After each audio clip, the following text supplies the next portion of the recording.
Hello, welcome to the Capitol Report on NTD Television. I'm Steve Lance.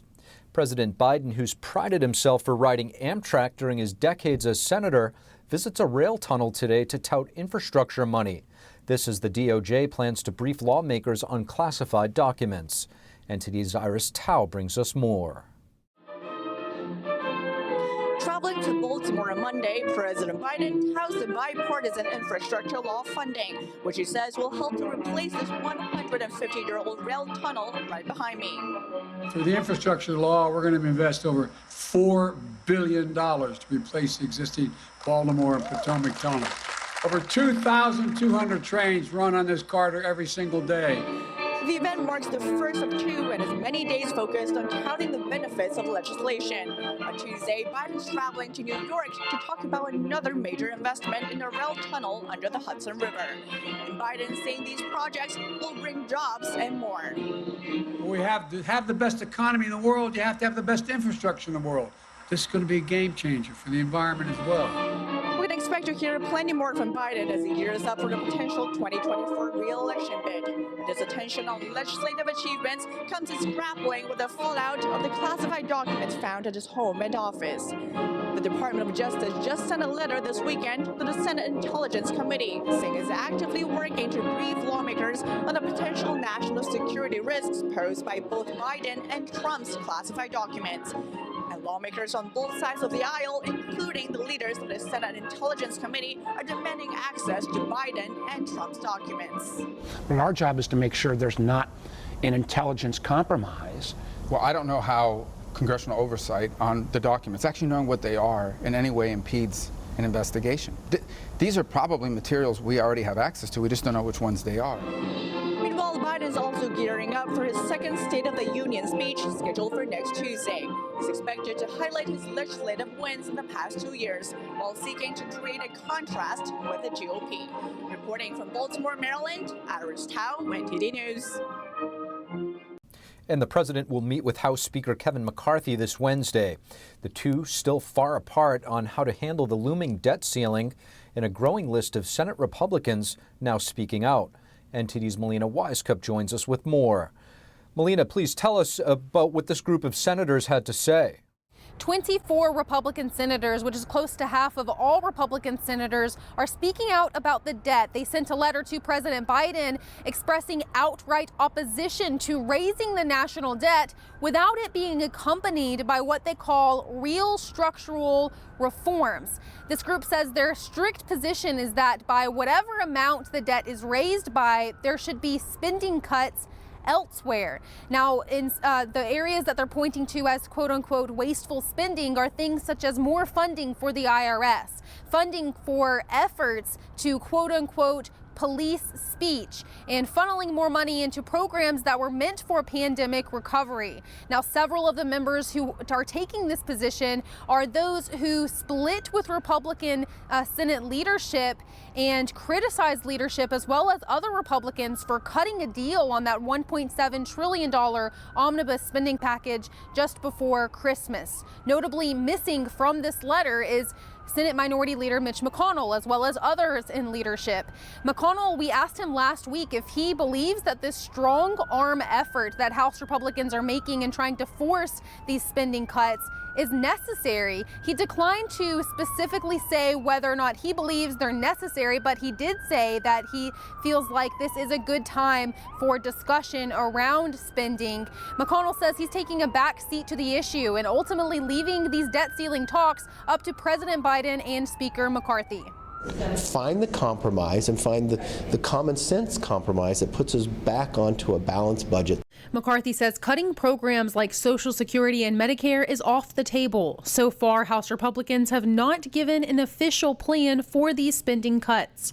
Democrats argue that Republicans are doing a disservice to Americans by threatening a debt default. President Biden so far has insisted that there should be no negotiations, saying that the most responsible approach is for Congress to simply raise the limit.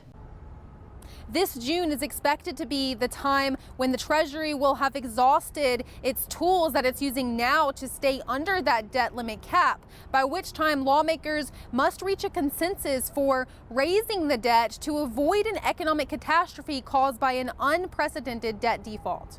Reporting in Washington, D.C., Melina Weiskup, NTD News.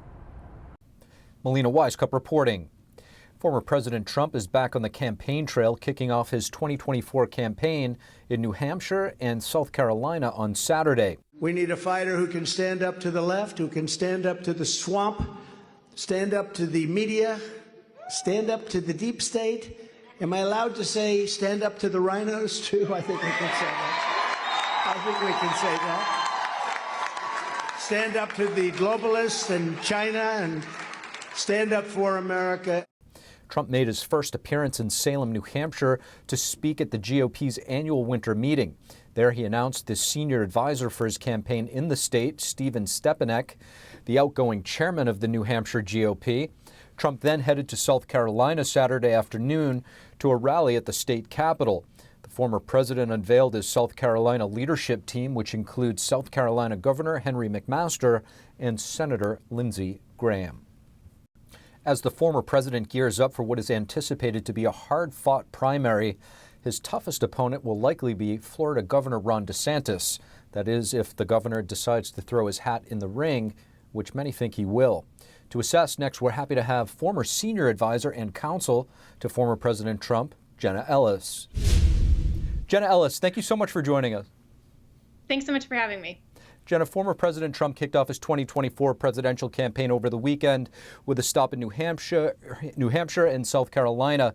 Along the way, while on his plane, he seemed to have fired a warning shot of sorts at Florida Governor Ron DeSantis. Let's play a clip and get your reaction. So Ron would have not been governor if it wasn't for me, and that's okay. Number one, he wouldn't have gotten a nomination. And number two, he wouldn't have beaten his Democrat opponent. So then when I hear he might run, I consider that very disloyal, but it's not about loyalty. Well, I think that what President Trump is saying is absolutely true. Everyone forgets the margin of victory was very narrow in Ron DeSantis' 2018 campaign. And listen, this is classic President Trump, where it is all about loyalty to him. But I think it remains to be seen how the voting base is going to take this. A lot of people are very pro DeSantis. He has an over 85% popularity among the GOP base. And so whether or not Donald Trump attacking him is going to ultimately pan out for his campaign and be a net positive, I think remains to be seen. And so Ron DeSantis is very wisely not engaging at this point. And so while President Trump has, of course, officially launched his campaign and he is trying to clear the field, which he can do, I think that a lot of people are looking at this as potentially an unwise move for his campaign. Jenna, to your point about the support that Governor DeSantis has, there's another prominent Republican, Governor John Sununu of New Hampshire, who teased a potential presidential bid over the weekend.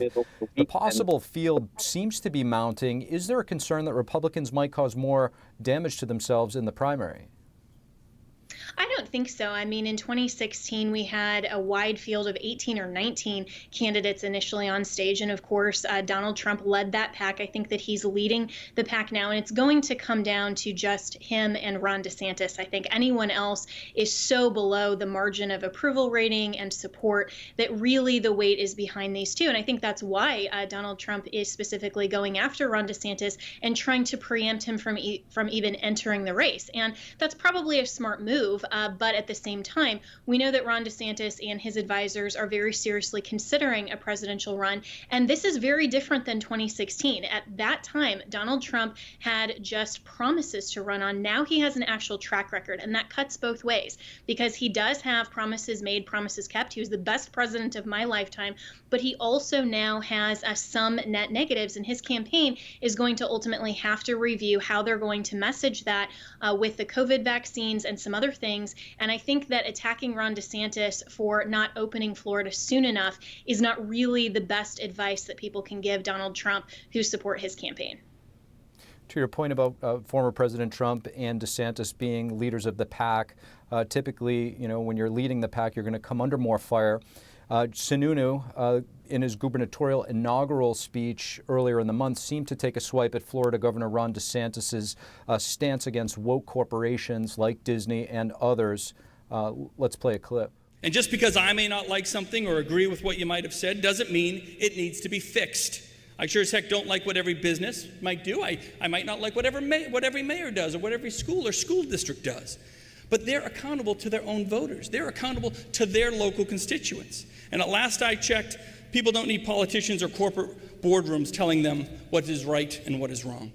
Jenna, does the New Hampshire governor have a point, or does he lack understanding of the seriousness of woke ideology?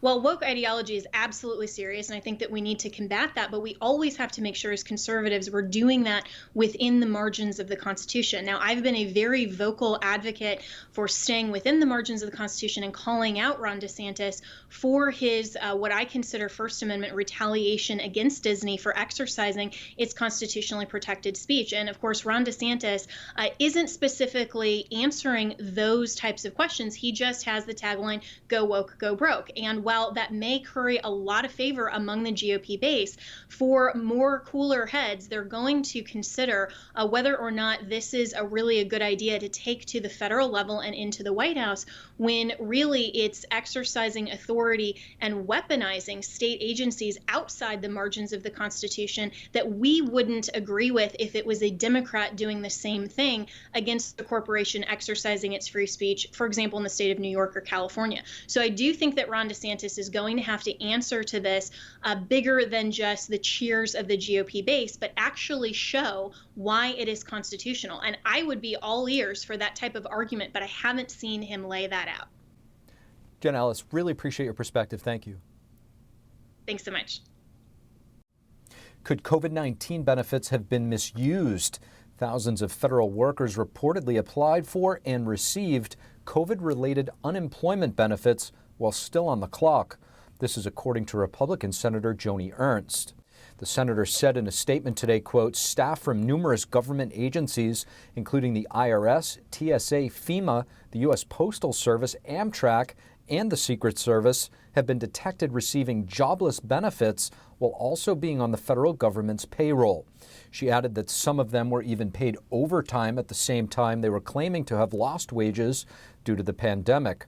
Ernst wrote a letter on this to the Department of Justice Inspector General Michael Horowitz. She's calling for a federal investigation to identify the offenders and recover the tax dollars. Thank you for watching the Capitol Report. If you want to see our full broadcast, check us out at epochtv.com.